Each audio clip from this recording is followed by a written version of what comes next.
Hello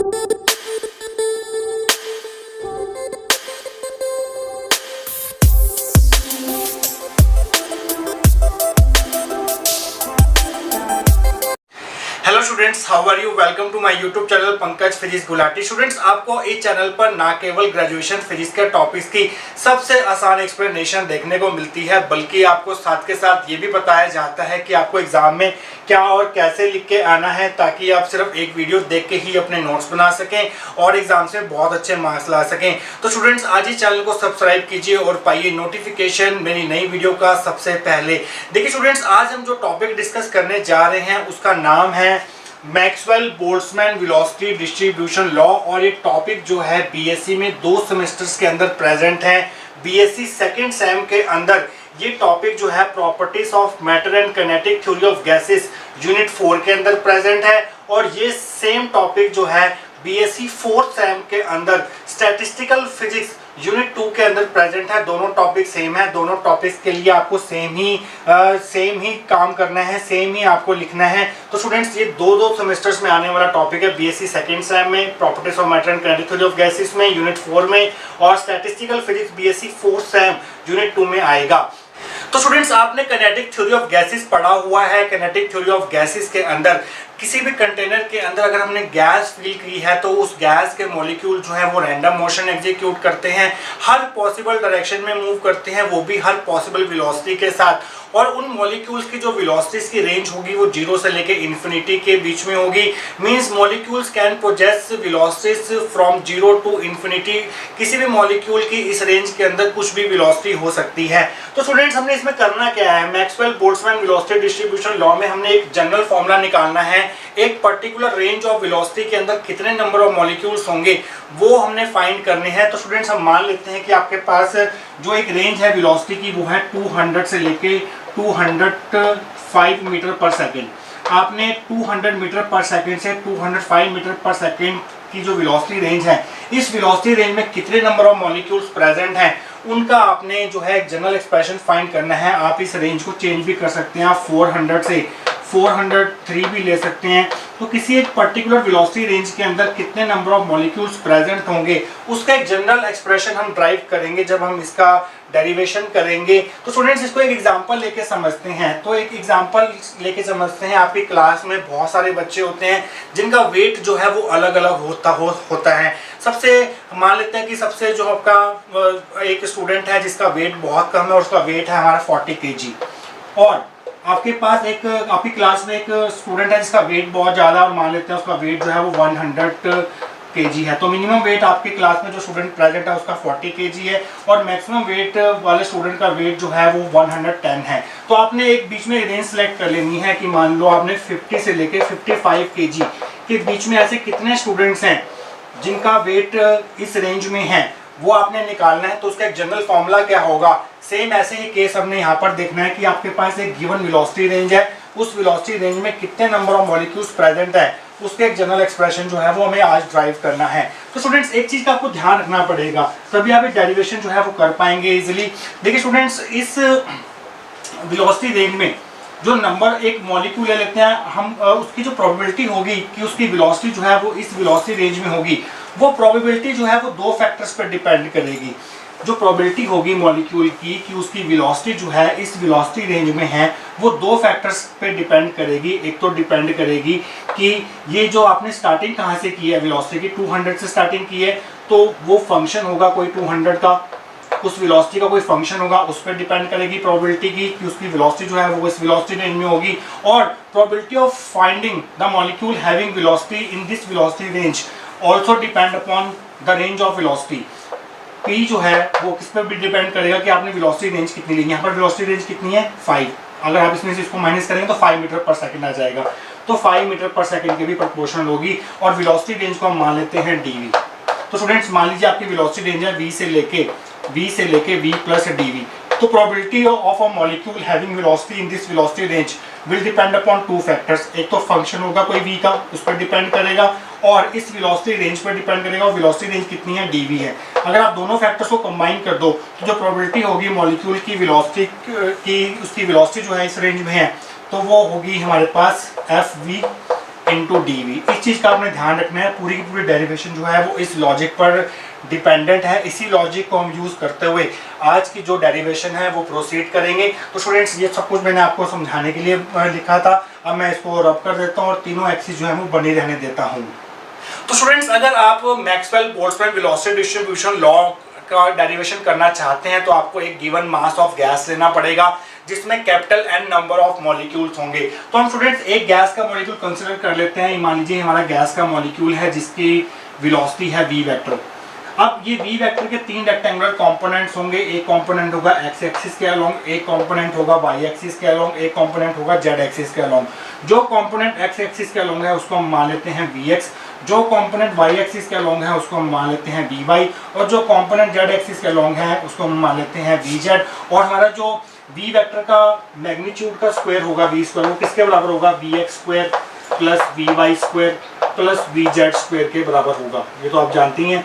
तो students अब आपको क्या करना है, इस पॉइंट पर आपने क्यूब ड्रॉ करना है। किस प्रकार से? इस प्रकार से, जैसे मैं आप कर रहा हूं वैसे ही आप बिल्कुल करेंगे।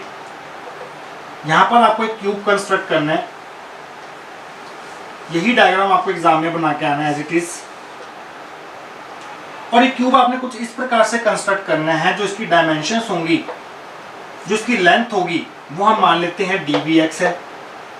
ये यहां से जाएगी लाइन ये वाली।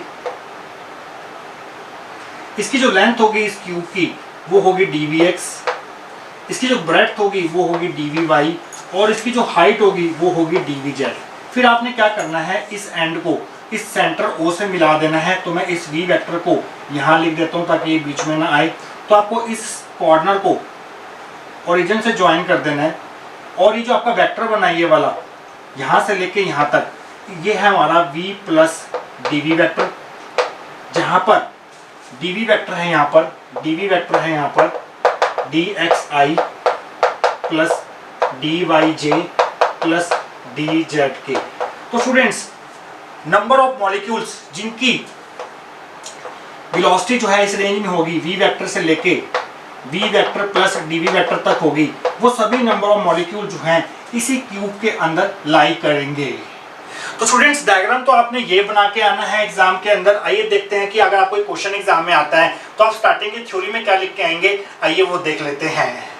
तो स्टूडेंट्स आगे बढ़ने से पहले एक आपको करेक्शन करनी है। हमने यहाँ पर dx dy dz लिख दिया, एक्चुअली यहाँ पर लिखना था हमें dvx dvy and dvz।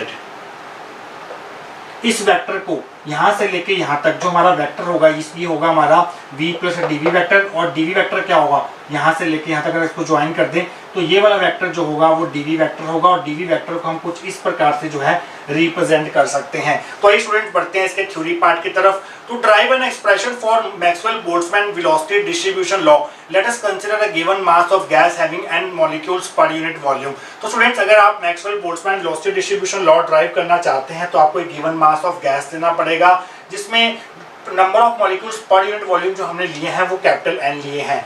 Late v vector be the velocity of a gas molecule. तो स्टूडेंट्स हमने यहाँ पर एक मॉलिक्यूल कंसीडर किया है। यहाँ पर ये वाला डॉट जो है आपका क्लियरली विजिबल होना चाहिए।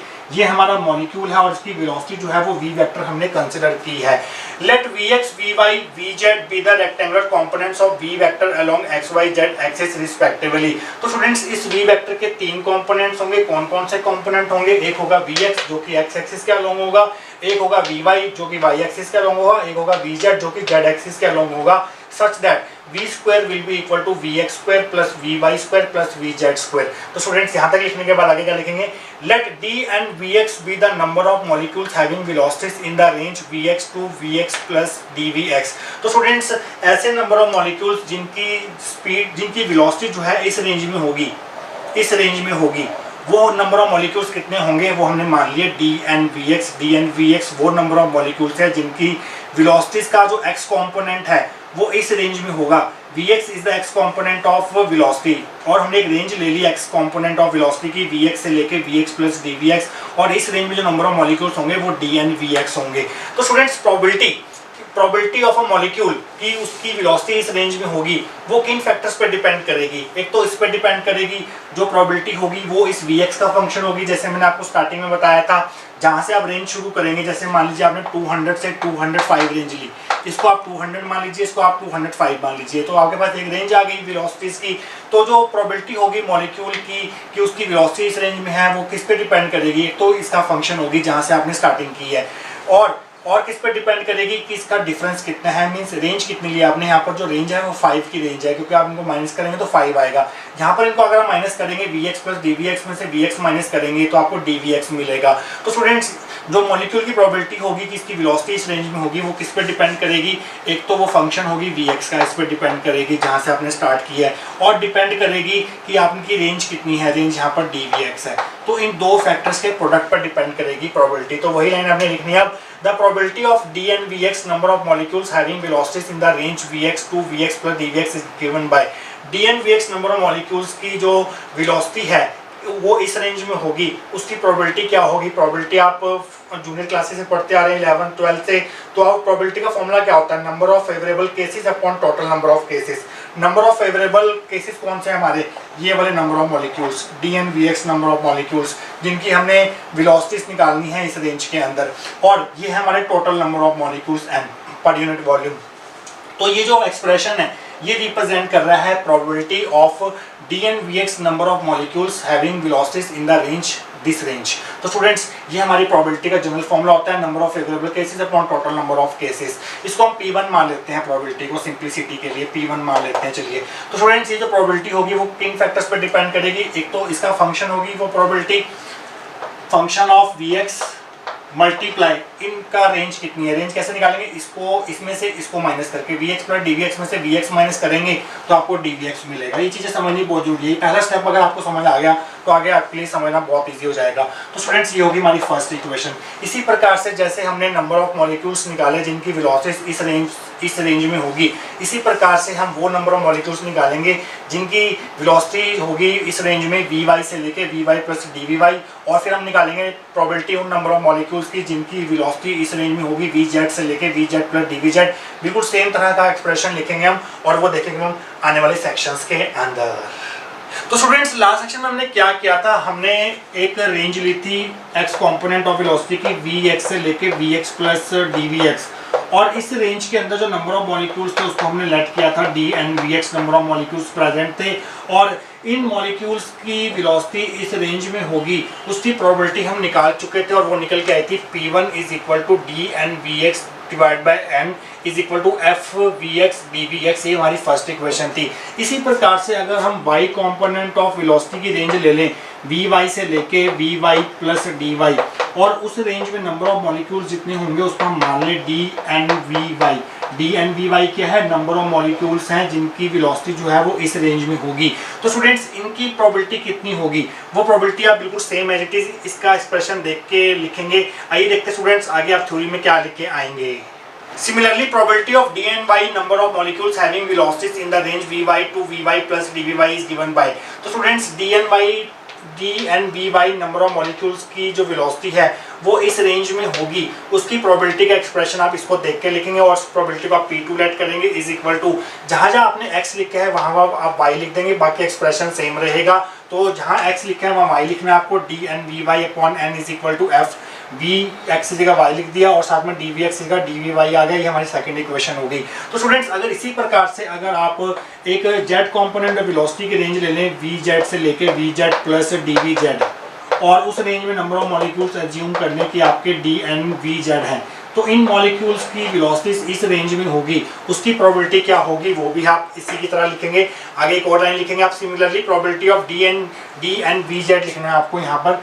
D n v z number of molecules having velocities in the range v z to v z plus d V Z is given by, उस प्रोबेबिलिटी को आप P3 मानेंगे। जहाँ जहाँ y लिखा है वहाँ के आपको z लिख देना है, d n v z upon n is equal to f we z d we z. तो हमने जहाँ जहाँ y लिखा हुआ था वहाँ z लिख दिया, तो तीनों प्रोबेबिलिटीज आ चुकी हैं। तो स्टूडेंट्स हमारे पास नंबर ऑफ मॉलिक्यूल्स हैं, उन नंबर ऑफ मॉलिक्यूल्स की वेलोसिटीज इस रेंज में कितनी होगी, इस वेलोसिटी जो है इस रेंज में v वेक्टर से लेके v vector plus dv vector के बीच में होने की प्रोबेबिलिटी कितनी होगी, वो होगी वो प्रोबेबिलिटी जो है इन तीनों प्रोबेबिलिटीज का प्रोडक्ट होगी, क्योंकि हमारे पास ये तीनों प्रोबेबिलिटी जो है एक दूसरे से इंडिपेंडेंट है। और कॉम्पोजिट प्रोबेबिलिटी वाला जो थ्योरम है वो हमें कहता है कि अगर हमें कॉम्पोजिट प्रोबेबिलिटी निकालनी है, अगर हमें तीन इंडिपेंडेंट प्रोबेबिलिटीज दी हैं तो हमें तीनों इंडिपेंडेंट प्रोबेबिलिटीज का मल्टीप्लिकेशन करना पड़ता है, तब जाके आपको कॉम्पोजिट प्रोबेबिलिटी मिलती है। तो आप लाइन क्या लिखेंगे, the composite probability of molecules having velocities in the range vx to vx plus dvx vy2, यहाँ पर लिखना था vy2 vy2 dvy plus dvy आपको ऐसे लिखना है, and vz to vz plus dvz लिखना है। या मैं आपको दोबारा बोल देता हूँ, यहाँ पर मैंने लिखना भूल गया था यहाँ पर।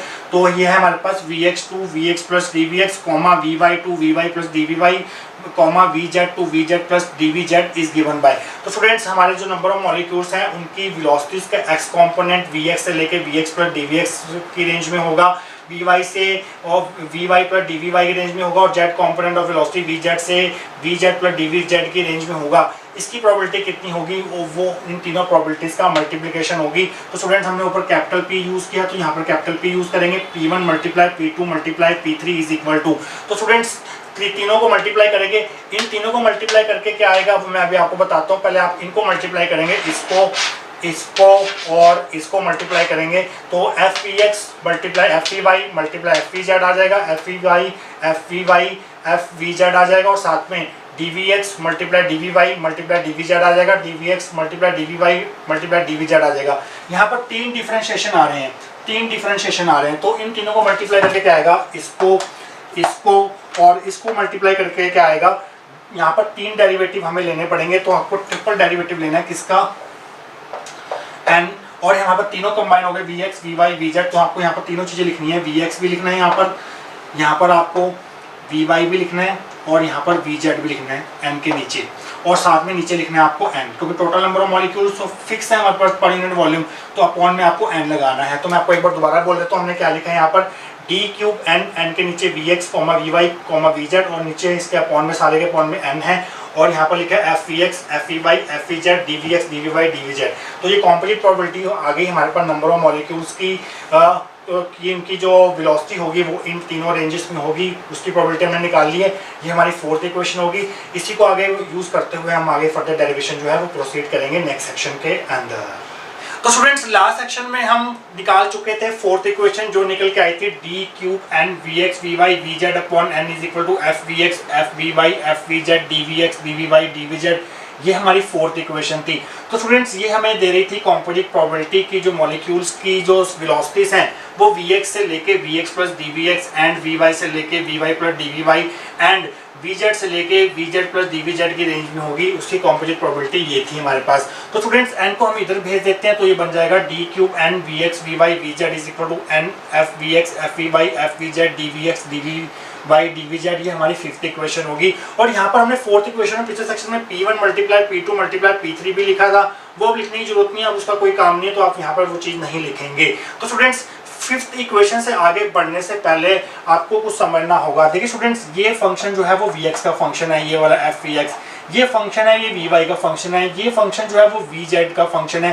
तीनों फंक्शन जो है वो इंडिपेंडेंट है बट इनका फॉर्म जो है वो सेम होगा। लास्ट में हम देखेंगे जो फंक्शन की फॉर्म इसकी निकलेगी वही फंक्शन की फॉर्म इसकी निकलेगी, वही फंक्शन की फॉर्म इसका निकलेगी। इसका मतलब क्या है, अगर ये फंक्शन लॉग का निकलेगा तो ये भी लॉग का होगा, ये भी लॉग का होगा, और ये एक्सपोनेंशियल होगा तो ये भी एक्सपोनेंशियल होगा, ये भी एक्सपोनेंशियल होगा। अगर ये ट्रिग्नोमेट्रिक निकल के आया तो ये भी ट्रिग्नोमेट्रिक होगा, ये भी ट्रिग्नोमेट्रिक होगा। मींस इनका नेचर सेम होगा बट ये फंक्शन जो है वो एक दूसरे से इंडिपेंडेंट होंगे और इन तीनों का प्रोडक्ट जो है वो कांस्टेंट होगा। इस चीज को समझने के लिए हम एग्जांपल लेते हैं साइंस एग्जीबिशन का। आप लोगों के कॉलेजेस में यूनिवर्सिटीज में साइंस एग्जीबिशन जरूर लगती होगी और वो आपने देखी भी होगी। तो स्टूडेंट्स साइंस एग्जीबिशन जो है एक पर्टिकुलर वेल डिफाइंड एरिया में लगती है जहाँ पर आपके डिफरेंट स्टॉल्स होते हैं। ये फिजिक्स का स्टॉल है, आप मान लीजिए ये केमिस्ट्री का स्टॉल है और ये बायोलॉजी का स्टॉल है, और ऐसे 2-3 और सब्जेक्ट्स के स्टाइल्स भी होते हैं साइंस एग्जीबिशन में। तो स्टूडेंट्स हम एक पर्टिकुलर स्टाइल मान लेते हैं, ये हमारा एक पर्टिकुलर फिजिक्स का स्टाइल है। तो स्टूडेंट्स आप वो टाइम ध्यान रखेंगे जब आपकी मान लीजिए एग्जीबिशन जो है वो 4 दिन चलती है, तो हम मान लेते हैं तीसरे दिन की बात हो रही है।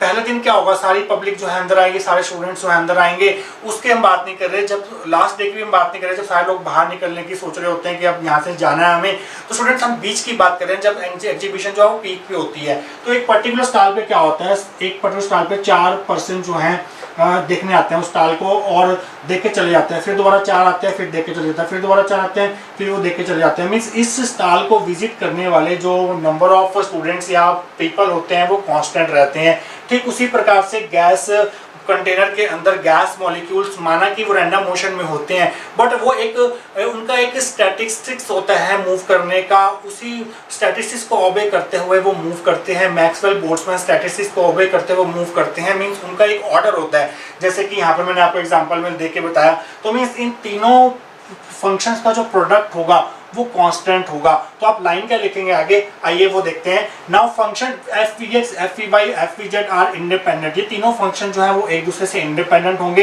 And their product is constant. इनका प्रोडक्ट जो है वो हमेशा कांस्टेंट रहता है। इस चीज का आपने ध्यान रखना है। That is F we X dot F we Y dot F V Z is equal to constant. इन तीनों फंक्शन का जो प्रोडक्ट है वो हमेशा कांस्टेंट रहेगा। अगर किसी अगर कोई फंक्शन जो है वो कांस्टेंट है तो उसका डेरिवेटिव जो है वो 0 होता है, आप जानते हैं मैथमेटिक्स के अंदर।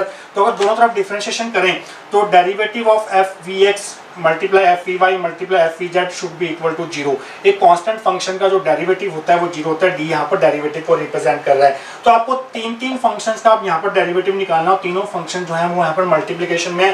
तो हम यूज करेंगे प्रोडक्ट रूल ऑफ डिफरेंशिएशन, जो हमें क्या कहता है, एक का डिफरेंशिएशन करो, बाकी दोनों को ऐसे रहने दो, फिर दूसरे का करो, इसको और इसको ऐसे रहने दो, और इसका करो, फिर इन दोनों को ऐसे रहने दो। सबसे पहले हम इसका डिफरेंशिएशन करना स्टार्ट करते हैं। तो एफ वी एक्स का डिफरेंशिएशन क्या होगा, वो होगा f dash we x. Dash जो है वो डिफरेंशिएशन ऑफ एफ को रिप्रेजेंट कर रहा है। फिर आपको वी एक्स का डिफरेंशिएशन भी करना होगा जो कि होगा डी वी एक्स। ये दोनों चीजें ऐसी रहेंगी, एफ वी वाई और एफ वी जेड ऐसी रहेगा हमारे पास। प्लस अब आपको एफ वी वाई का डिफरेंशिएशन करना है और एफ वी एक्स और एफ वी जेड ऐसी रहेगा, एफ वी एक्स ऐसी रहेगा, और एफ वी वाई का डिफरेंशिएशन क्या होगा, f dash v y multiply d we Y, और साथ में हमारा एफ वी जेड ऐसी रहेगा। मैं आगे लिख देता हूँ इसको, एफ वी जेड ऐसी रहेगा। प्लस अब हमें करना है इसका डिफरेंशिएशन, और ये दोनों ऐसे रहेंगे, एफ वी एक्स ऐसी रहेगा और एफ वी वाई ऐसी रहेगा। प्लस साथ में इसका मल्टीप्लाई करना है, इसका डिफरेंशिएशन करना है, तो क्या होगा वो एफ डैश वी जेड, फिर हमें वी जेड का करना है, वो हो जाएगा d we z equal to 0। तो यहाँ पर 3 टर्म्स आ गई। एक टर्म ये है, एक टर्म यहाँ से शुरू होकर यहाँ तक है, और तीसरी टर्म ये है। अब आपको क्या करना है, हर एक टर्म को डिवाइड करना है। किससे करना है ये देखते हैं, dividing above equation by F we x, F we Y and F we Z. हर एक टर्म के आपको नीचे ये लिखना है। फिर देखते हैं हमारे पास क्या बचेगा। तो मैं यही लिख देता हूँ, f dash we x D we x multiply में एफ वी वाई, साथ में एफ वी जेड। इसके नीचे भी आपको लिखना है, क्या लिखना है, ये लिखना है, इससे डिवाइड करना है, f we x F we Y F we z. आगे क्या है, प्लस है, साथ में आगे क्या लिखा है, एफ वी एक्स। उसके आगे क्या लिखा है आपके पास, एफ डैश वी वाई। आगे क्या लिखा है, डी वी वाई। आगे क्या लिखा है, एफ वी जेड। इस सारे के पॉइंट में आपको क्या लगाना है, f we x F we Y F we z लगाना है। प्लस आपको तीसरी टर्म लिखनी है ये वाली, f we z f we y. फिर आपके पास ये बचा एफ डैश वी जेड, साथ में आपका क्या वी जेड और डी वी जेड है। और इसके अपॉन में भी आपको लगाना क्या, f we x F we Y, और साथ में आपको लगाना है एफ वी जेड और इक्वल टू 0। इसको हम मान लेते हैं, हमारी इक्वेशन नंबर 5 तक हो गए, इसको हम मान लेते हैं 6। तो सिक्स्थ इक्वेशन में देखिए स्टूडेंट्स क्या हो रहा है, हमारे पास एफ वी वाई से एफ वी वाई कट रहा है, वी से ये कट रहा है, एफ एक्स ये कट रहा है हमारे पास, ये कट रहा है हमारे पास, और क्या कट रहा है इधर, इससे हमारा यहाँ पर एक्स है, जेड लिख दिया मैंने गलती से, तो यहाँ पर हमारे पास यहाँ पर एक्स है, यहाँ पर भी आप ठीक कर लीजिएगा, यहाँ पर एक्स है, और इससे ये कट रहा है, इससे ये कट रहा है, तो हमारे पास क्या बचेगा, जो बचेगा सिक्स्थ इक्वेशन को सॉल्व करने के बाद हम लिखेंगे नेक्स्ट सेक्शन के अंदर।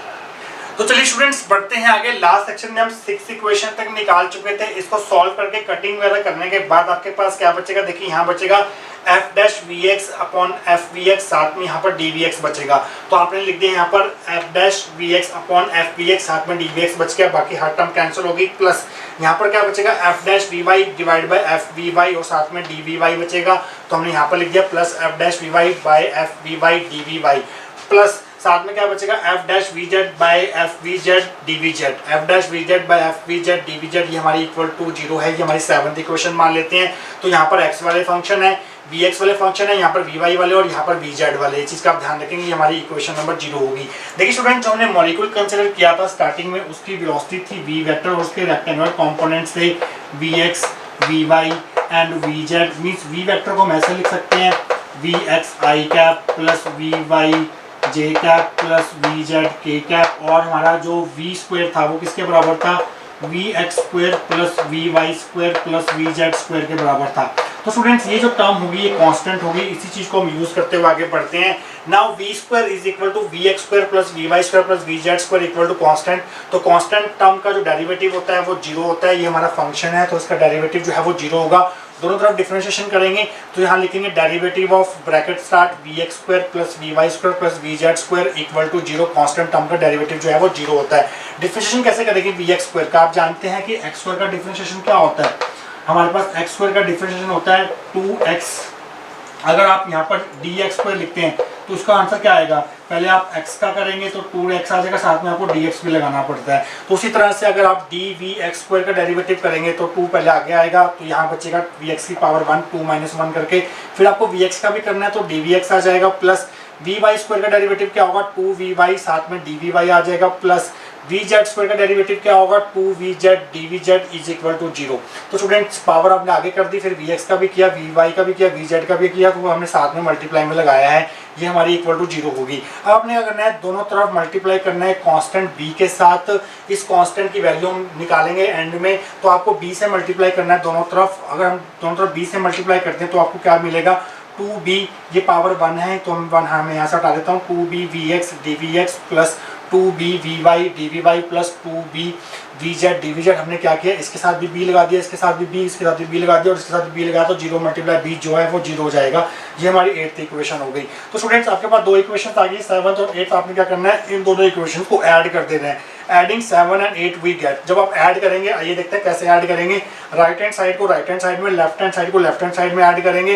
ये हमारी लेफ्ट हैंड साइड है ये वाली, ये इसकी लेफ्ट हैंड साइड है और ये इसकी राइट हैंड साइड है 0, ये इसकी लेफ्ट हैंड साइड है यहाँ से लेके यहाँ तक और ये इसकी राइट हैंड साइड है। तो हम कैसे ऐड करेंगे, टर्म बाय टर्म ऐड करेंगे, वी एक्स वाली में वी एक्स वाली टर्म, वी वाई में वी वाई वाली टर्म, वी जेड में वी जेड वाली टर्म ऐड करेंगे।